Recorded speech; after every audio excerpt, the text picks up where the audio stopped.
તારે કઈ જોઈએ છે બેટા? અરે નાના પપ્પા, બસ તમારા આશીર્વાદ છે, બહુ જ. સાચવીને જજે બેટા.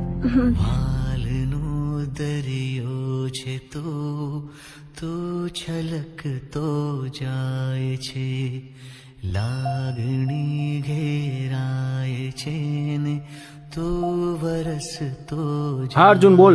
અરે ભાઈ સાંભળ ને, આજે મારાથી નહીં આવી શકાય. અરે કેમ? બસ યાર એક કામ છે એટલે બીઝી છું, નહીં આવી શકાય. અરે સાંભળ, ભાઈ યાર ભાઈ. મારા શ્વાસ છૂટી જાય પણ કદી સ્મિત તારું છૂટે નહીં. હવે બહુ થયું. હવે હું કાલથી કોલેજ નહીં જઉં. કેમ, શું થયું આમ અચાનક? હવે તમે મને બાઇક નહીં અપાવો ને.